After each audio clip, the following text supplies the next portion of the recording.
Salut, je suis ravi de te retrouver pour cette 7e rencontre intitulée « Que ta volonté soit faite ». 7 est le chiffre aussi de la perfection dans la Bible. Et c'est vrai que cette partie de la prière est au cœur de ce qui fait une vraie prière chrétienne, comme on les aime. Mais qu'est-ce que cela signifie réellement? Qu'est-ce que la volonté de Dieu?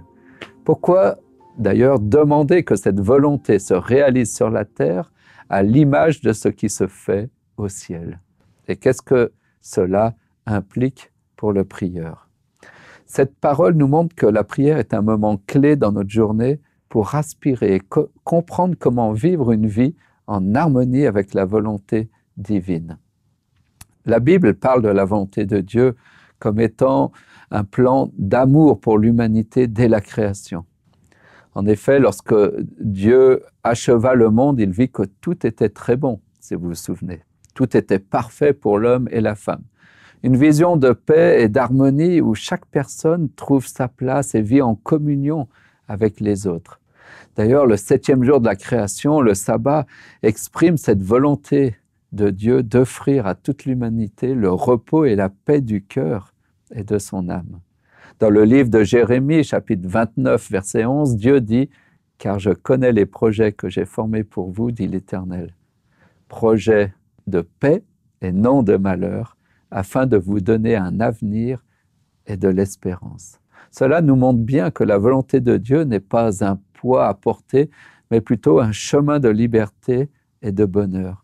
Dieu veut notre bien et il souhaite que nous vivions pleinement notre appel, aimer et être aimé, servir et contribuer au bien commun.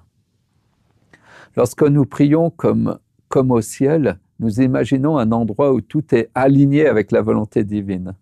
Un lieu d'amour authentique, sans haine ni division. Un lieu de justice où chacun reçoit ce qui lui revient avec dignité. Un lieu de paix où le mal et la souffrance n'existent pas. Dans le ciel, c'est vrai, tout est en ordre, comme une symphonie parfaite où chaque instrument joue sa note juste. Et si nous pouvions être les instruments justement de cette symphonie sur la terre, tel est peut-être le projet de la prière. Mais alors, que signifie sur la terre pour nous?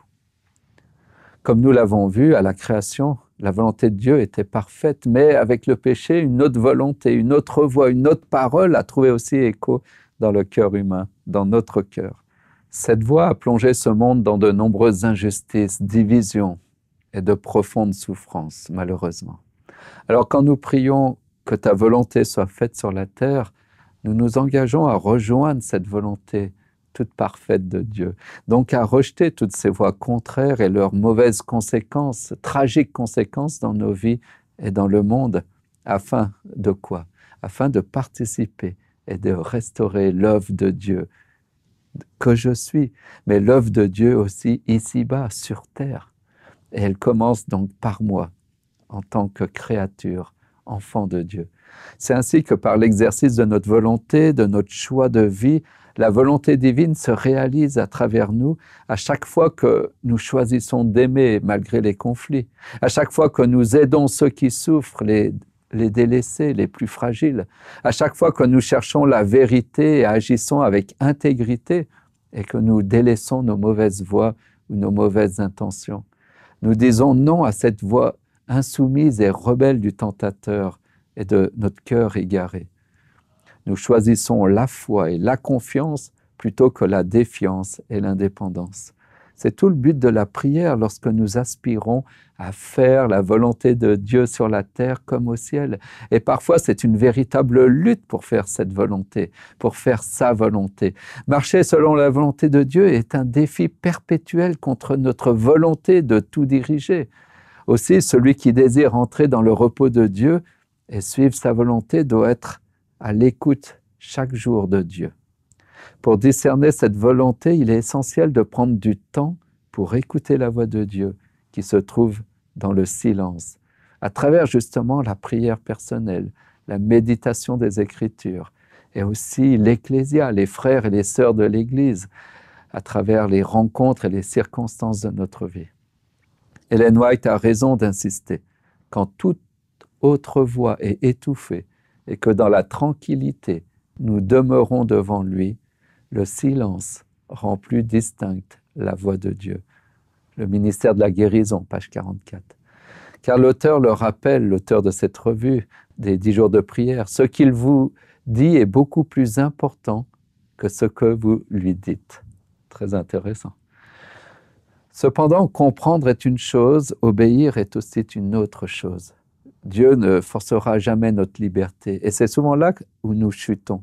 Nous préférons trop souvent suivre nos propres sentiments et désirs plutôt que la voix de Dieu, à l'image de Caïn qui préféra se tourner vers l'objet de sa colère, son frère, plutôt que de répondre à Dieu qui cherchait par ses questions et son interpellation à le détourner de sa colère. Parfois Dieu nous parle, nous interpelle, mais nous gardons les yeux fixés sur notre convoitise, sur nos sentiments, sur l'objet de notre colère. Vous voyez que ce n'est pas simple que ce dialogue avec Dieu, que d'entendre cette parole déjà, mais aussi de l'accepter. Accomplir la volonté de Dieu demande donc parfois du courage et de la confiance dans cette parole de Dieu qui nous est adressée, et de l'obéissance. Parfois, ce que Dieu nous propose semble difficile ou parfois incertain, mais nous n'avons pas à le faire seul.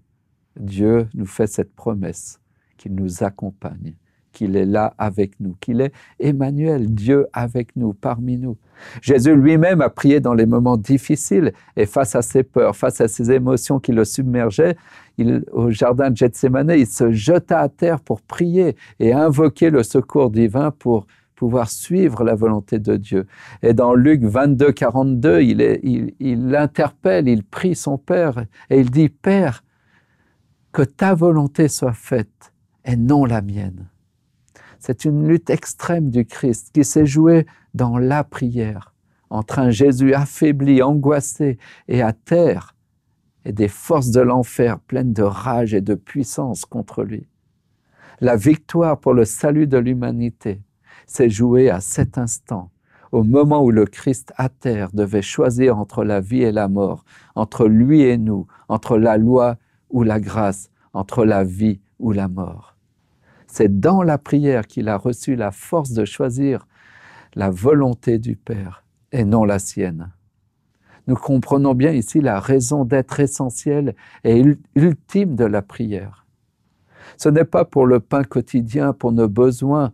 Le but principal de la prière, c'est de parvenir par la grâce de Dieu à conformer sa vie sur terre à la volonté céleste, à la vie céleste, au royaume de Dieu, au règne de Dieu. N'est-ce pas extraordinaire? Et Jésus a trouvé au moment de la crise la plus profonde dans sa vie, il a trouvé dans la prière la force de tenir ferme. Et nous, ses disciples, nous voudrions éviter ces temps de prière, nous voudrions négliger ces temps de prière pour tenir ferme dans notre foi. La prière authentique que Dieu agréera tout le temps, c'est une âme en pleurs, une âme affaiblie par la violence, l'angoisse de ce monde, mais qui malgré tout fait cette prière, cette demande à Dieu. Père, que ta volonté soit faite et non la mienne. Toute prière pourrait se résumer à cette parole. S'il y avait une phrase à dire dans une prière, c'est celle-ci. Non pas ma volonté, mais ta volonté. Car toute la vie, tous les exercices spirituels consistent à nous permettre de vivre selon la volonté de Dieu sur terre, comme elle l'est au ciel, et de lui rendre ainsi gloire par les fruits que nous portons par sa grâce et pour sa gloire. Oui, que ta volonté soit faite sur la terre comme au ciel. Telle est ou telle devrait être ma prière quotidienne, alors que je suis guidé par la prière du Notre Père, enseignée par Jésus. Ellen White a raison de dire dans Vers Jésus, c'est là une affaire quotidienne. Soumettez-lui vos plans, quitte à les délaisser ou à les exécuter selon qu'il vous l'indiquera. En vous consacrant à Dieu chaque jour, votre vie sera de plus en plus façonnée sur celle de Jésus. Elle dit ça à page 108. Dieu ne force pas sa volonté dans nos vies, il nous invite, il nous propose. Il respectera toujours notre liberté, mais il nous confie aussi une mission. Dans Matthieu 5, versets 14 à 16, il nous dit « Vous êtes la lumière du monde, que votre lumière brille devant les hommes. » Que cette lumière qui brille au ciel puisse briller à travers l'Église du Christ sur terre, comme elle brille au ciel. Et c'est là aussi notre engagement, alors que nous prions Dieu de manifester sa volonté ici-bas, sur terre. Que l'Éternel Dieu vous bénisse et que nous puissions être cette lumière qui brille, parce que nous faisons la volonté de Dieu sur terre, comme elle l'est au ciel, par sa grâce, pour sa gloire, en Jésus-Christ. Amen.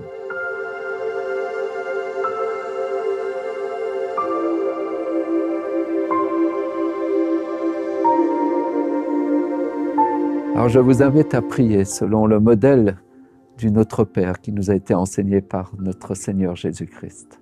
Prions. Oui, notre Père qui est aux cieux, que ton nom soit sanctifié. Oui, que ton règne vienne dans notre vie et que ta volonté soit faite. Oui, Seigneur, nous voulons vraiment conformer notre vie à ta volonté, car ta parole est sainte, elle est bénissante, elle nous fait grandir, elle nous permet de devenir enfants de Dieu et de pouvoir porter des fruits à ta gloire, pour ta gloire, et manifester ainsi au monde ta lumière, cet évangile de paix. Seigneur, nous te demandons pardon chaque fois que nous passons à côté de ta cible, de ta parole, que nous ne faisons pas ta volonté parce que nous te résistons, parce que nous sommes attirés par d'autres voies, d'autres choses, d'autres tentations, et nous cédons.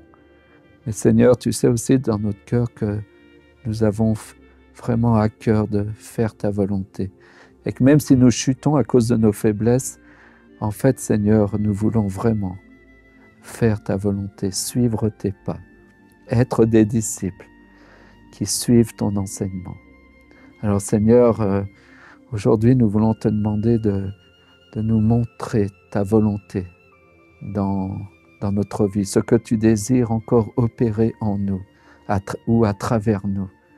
Guide-nous, éclaire-nous, afin que nous puissions rester unis à toi et que nous puissions faire ta volonté et vivre sur terre comme cette vie est vécue au ciel. Que ton nom soit béni, Seigneur, en Jésus-Christ, notre Sauveur. Amen. Merci pour votre disponibilité et ce temps que vous prenez pour réfléchir avec moi à cette prière du Notre Père.